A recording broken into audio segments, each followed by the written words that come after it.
Estimados estudiantes, tengan una muy buena tarde. Les habla la profesora Andrea Riaño, docente de Ciencias Naturales del grado quinto.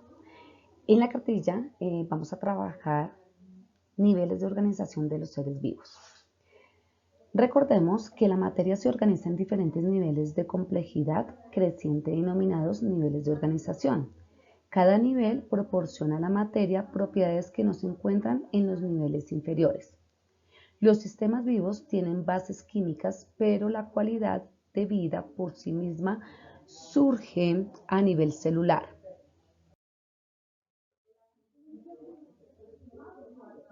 Las interacciones entre los componentes de cada nivel y de los niveles debajo de él permiten el desarrollo del siguiente nivel de organización. Los niveles van desde las partículas subatómicas hasta organismos complejos, los que a su vez forman comunidades que se relacionan unas con otras en flujo de energía y de materia. Así como podemos observar en la siguiente imagen, en el ser humano existen niveles de organización interna. El primer nivel de organización es la célula, que es un conjunto de células que forman un tejido. Luego, células similares formarán un tejido. Varios tejidos agrupados formarán un órgano y varios órganos formarán un sistema o un aparato.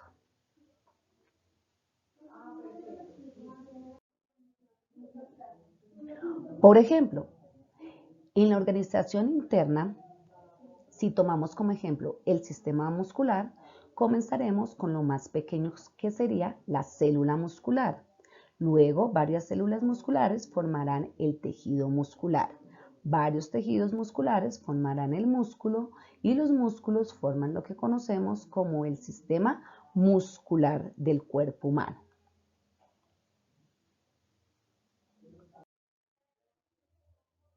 Recordemos que en los niveles de organización interna tenemos, como ya lo habíamos dicho, la célula. La célula son las unidades más pequeñas de la materia. Es el primer nivel de organización en el que aparece la vida. Es la unidad básica o estructural, funcional y de origen de todos los seres vivos. Un organismo puede estar constituido por una célula, como los unicelulares, o por varias de ellas, como los pluricelulares.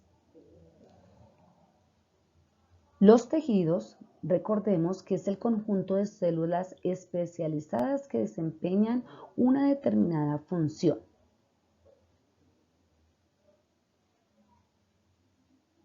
El nivel de órgano son estructuras constituidas por varios tejidos que conjuntamente realizan un acto. Por ejemplo, el corazón, que es el encargado de impulsar la sangre. Y finalmente tenemos el aparato o el sistema. Son conjuntos de órganos que pueden ser de tejidos muy diferentes que actúan coordinadamente en la realización de una función. Por ejemplo, el aparato digestivo presenta órganos tan diferentes como los dientes y el intestino. Recordemos que tenemos 5 aparatos o 5 sistemas generales en nuestro cuerpo humano, como el aparato circulatorio, el aparato respiratorio, el aparato digestivo, el aparato excretor y el aparato reproductor.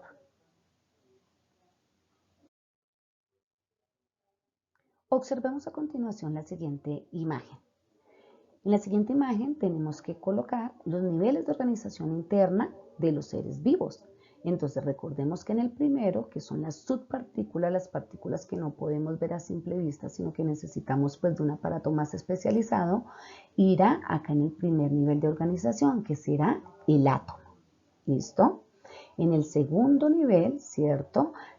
Tendremos la molécula. Acá tenemos una molécula de agua.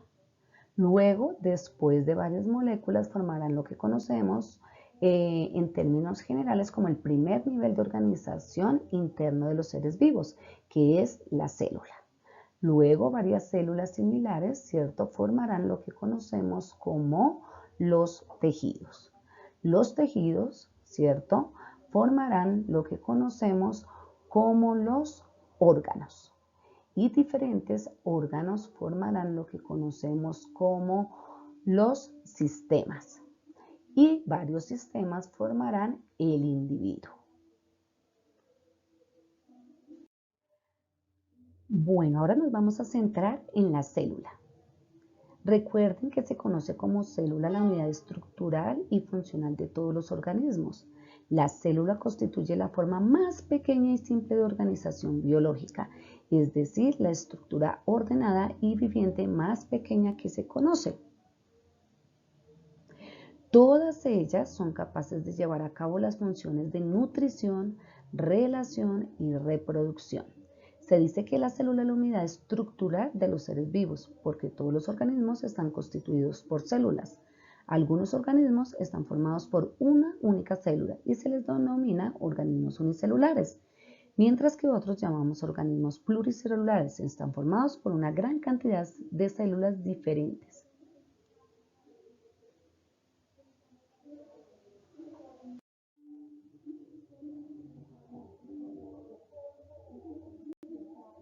También podemos clasificar las células según la presencia o ausencia de un núcleo celular. Esta distinción es fundamental en la historia de la evolución, pues permite distinguir los dos grandes grupos, como células procariotas y células eucariotas. Dentro del grupo de las células eucariotas existen dos tipos principales, las células animales y las células vegetales. Si bien ambas tienen estructuras en común, también presentan algunas diferencias.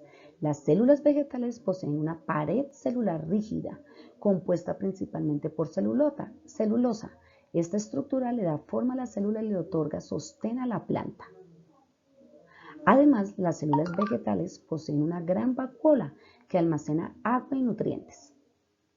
Y finalmente, las células vegetales poseen cloroplastos, organelos donde se lleva a cabo la fotosíntesis, proceso por el cual la planta fabrica su propio alimento.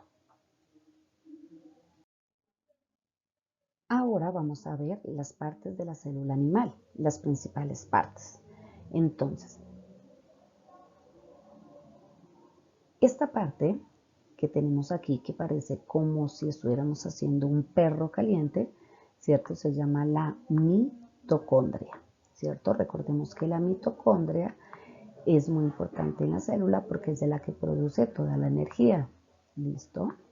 Mitocondria. Bueno, allá ustedes van diligenciando un poco más rápido la información porque pues acá es un poco más demorado. Mitocondria. Luego tenemos las vacuolas. Las vacuolas es donde se almacenan las sustancias de desecho de la célula.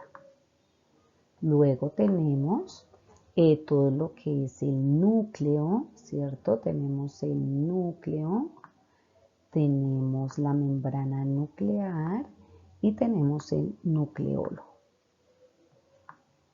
Bueno, recordemos que en el núcleo pues se llevan todas aquellas funciones que la célula va a realizar, es decir, él es el que da las indicaciones, ¿sí? Dan las órdenes para que todo funcione muy bien al interior de la célula.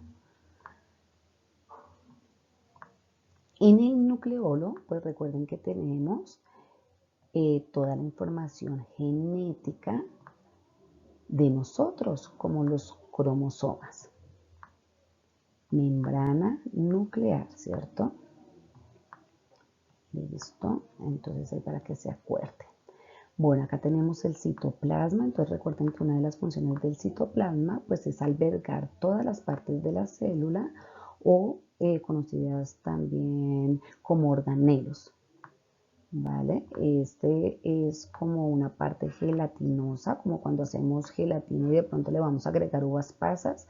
Entonces la gelatina es el citoplasma y las uvas pasas pues son todos los organelos de la célula. Bueno, acá tenemos acá los centriolos, ¿cierto? Los centriolos de la célula. Acá tenemos también centriolos. Tenemos también acá el aparato de Golgi, ¿sí?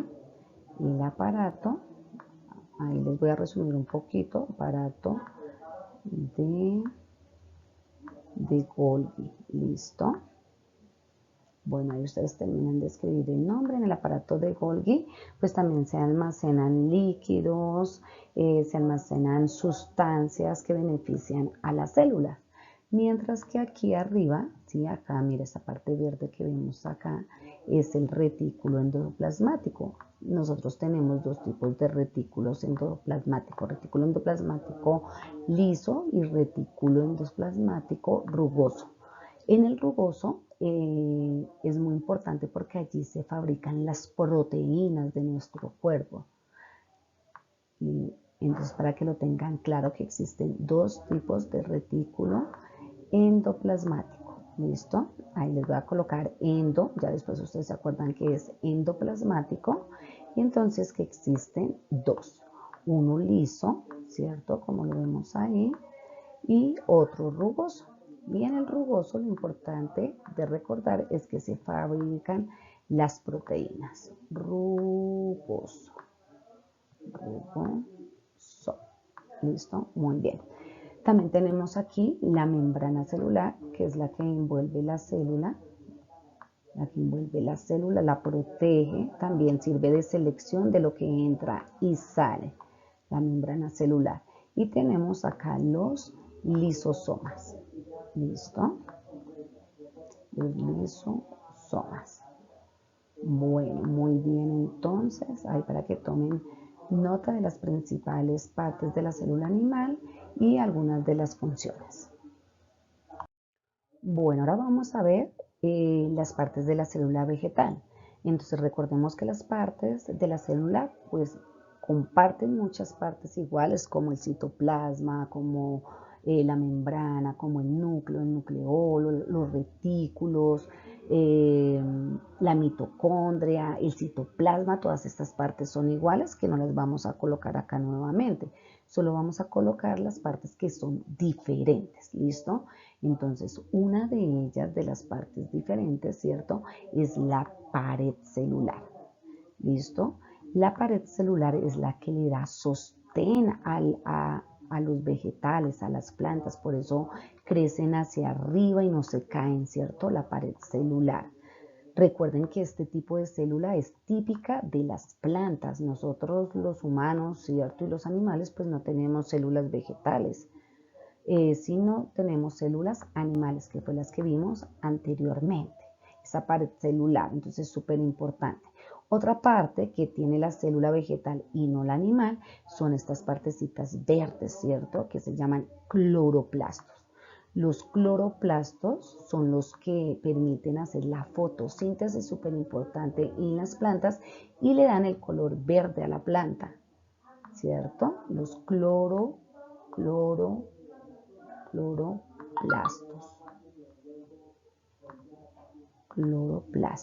¿vale?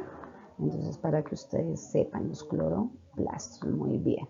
Y finalmente, la otra parte, ¿cierto? Importante, es la vacuola. Las dos tienen, tanto la célula animal como la célula vegetal tienen vacuola, pero la célula vegetal tiene una vacuola mucho más grande, muy grande, ¿cierto? Donde se almacena mucha agua, por eso las plantas necesitan mucha agua. Entonces tiene una vacuola. Esas son las tres partes diferentes de la célula vegetal.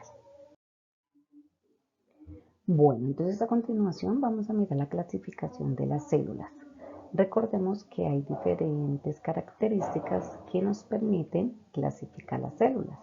Una de esas es el tipo de nutrición. Atendiendo al tipo de nutrición, ¿cierto? Si son los que fabrican su propio alimento, entonces tenemos que el tipo de nutrición será autótrofa, es decir, que fabrican su propio alimento como las plantas, que lo realizan pues a través de la fotosíntesis, ¿listo? Y hay otro tipo de nutrición, que es los heterótrofos. ¿Quiénes somos heterótrofos? Pues los seres humanos, los animales, que necesitamos de los demás para poder alimentarnos. Heterótrofos. Ahora, según el número de células, perdón, Entonces tenemos que hay células, ¿cierto?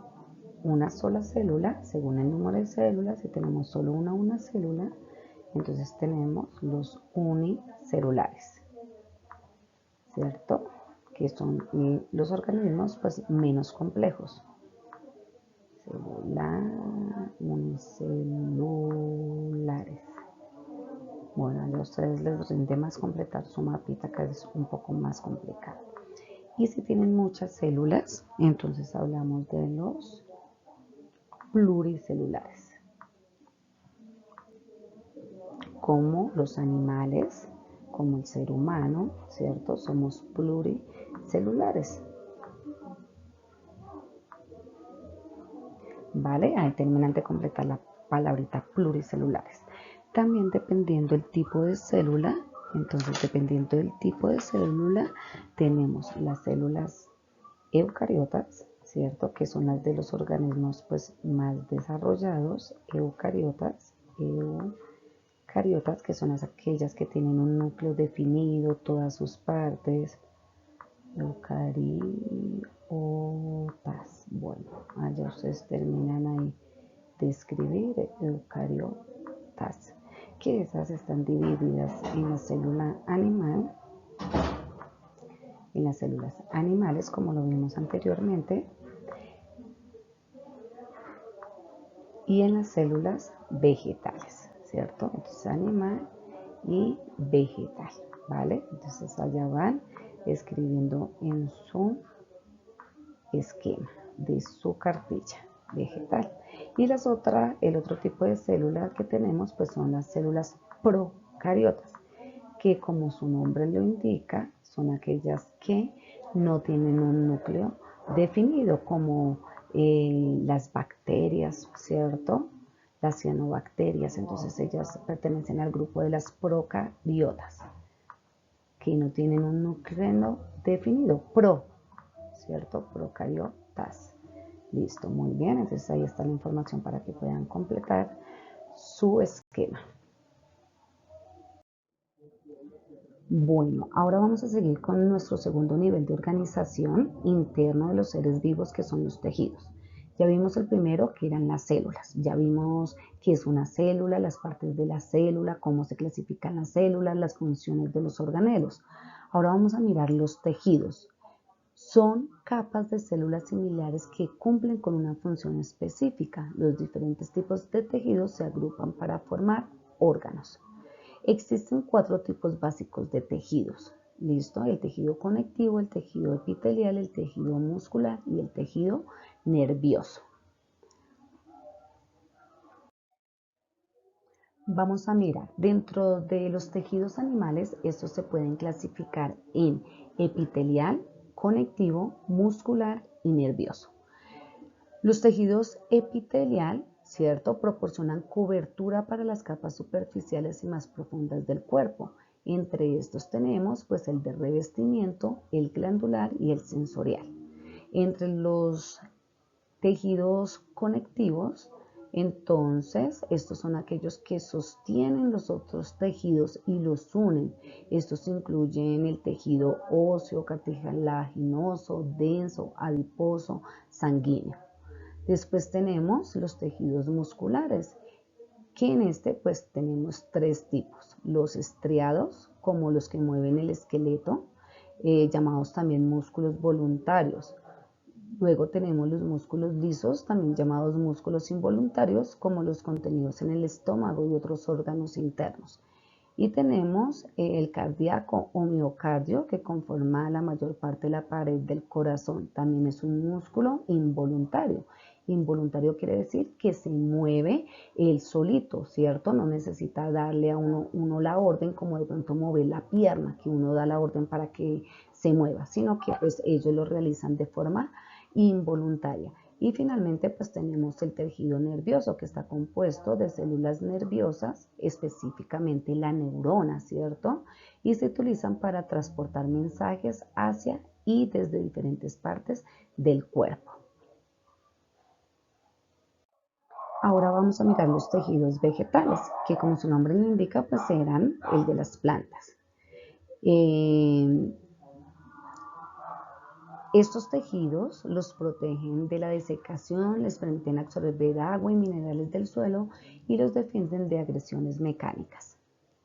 Los tejidos vegetales son los que componen de la mayoría de las plantas. Se tratan de células vivas, se encargan de realizar todos los procesos de desarrollo, los cuales pueden ser la fotosíntesis, la respiración, el almacenamiento de diferentes sustancias.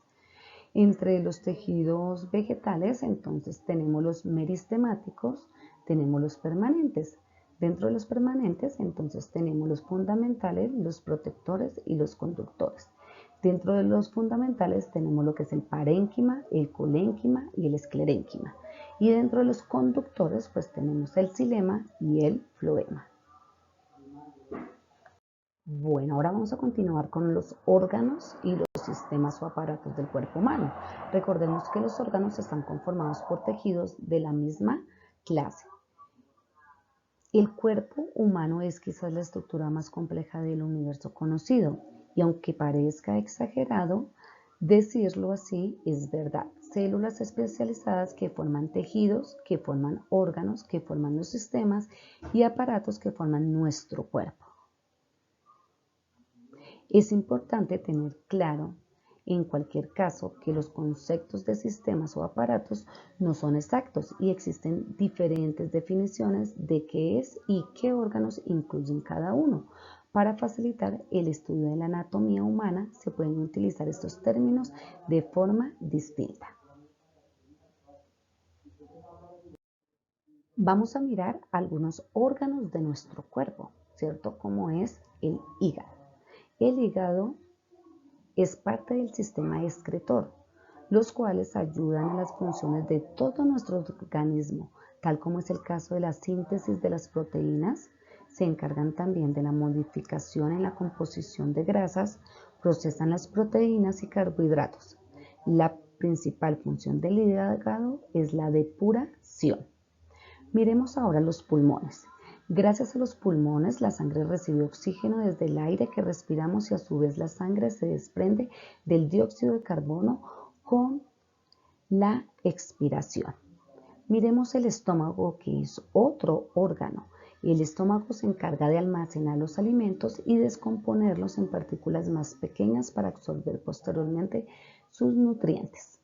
Miremos también el corazón, ¿cierto? El corazón, qué tan importante. El corazón es el órgano principal del aparato circulatorio. Es un órgano musculoso que se encarga de bombear sangre a todo el cuerpo. Miremos el páncreas, ¿cierto? Otro órgano súper importante. El páncreas es el encargado de expulsar enzimas digestivas y metabolizar el azúcar gracias a la insulina que produce. Y finalmente vamos a mirar otro órgano, no sin decir que estos son los únicos órganos que tenemos en nuestro cuerpo. Hay muchos más, pero pues estos fueron unos ejemplos. Nuestros riñones se encargan de eliminar el exceso de agua en el cuerpo y con ello las toxinas que son el resultado del funcionamiento del metabolismo de nuestro cuerpo. Bueno, entonces ahora después de los órganos que ya vimos, entonces vamos a ver los sistemas. Recordemos que los sistemas, ¿cierto?, están conformados por los diferentes órganos del cuerpo humano, que unidos, entonces los llamamos los sistemas o los aparatos del cuerpo humano. Bueno, vamos a ver a continuación entonces uno de los sistemas que es el sistema respiratorio, que nos sirve para vivir. Necesitamos tomar oxígeno del aire. Cuando respiramos tomamos por la nariz o por la boca, luego el aire pasa por un tubo llamado tráquea y llega a los pulmones, que son una especie de bolsas que tenemos en el interior de nuestro cuerpo. Y a continuación pues expulsamos el aire que hay en los pulmones y tomamos el aire de nuevo. Ahora miremos el sistema digestivo. Los seres humanos necesitamos alimentarnos para que la comida aporte energía a todo el cuerpo y desechar lo que no necesitamos. El aparato digestivo es el que realiza este trabajo que se llama digestión. Se encarga de extraer los nutrientes y trasladarlos al aparato circulatorio para que los distribuya a todas las partes del cuerpo. Bueno, luego tenemos el sistema locomotor, ¿cierto? Que es aquel que nos permite a través de los huesos pues darle forma, movimiento a nuestro cuerpo y resistencia. Mientras que el sistema circulatorio sirve para llevar los nutrientes de los alimentos y el oxígeno a las células y para recoger los desechos que se han eliminado después por los riñones, en la orina y en los pulmones. La sangre está circulando constantemente, además el aparato circulatorio también interviene en las defensas del organismo, regula la temperatura corporal y transporta las hormonas. Bueno, otro de los sistemas que podemos ver es el sistema nervioso. Es uno de los sistemas más importantes y complejos del cuerpo humano. Tiene múltiples funciones, entre ellas recibir y procesar toda la información que proviene tanto del interior del cuerpo como del entorno, con el fin de regular el funcionamiento de los demás órganos y sistemas. La principal parte del sistema nervioso es las neuronas y lo que conocemos como médula espinal. Bueno, mis queridos estudiantes, espero que este video les haya podido ayudar para solucionar la guía. Recuerden que las ciencias es un mundo maravilloso que podemos entender y descubrir y comprender todo el funcionamiento tanto de la naturaleza como del cuerpo humano. Entonces los invito a leer, a indagar, a ver muchos más videos que puedan contribuirle a su proceso de formación. Finalmente, no olviden que los videos que están en la cartilla son de apoyo para que la teoría les quede aún más clara. Feliz tarde para todos.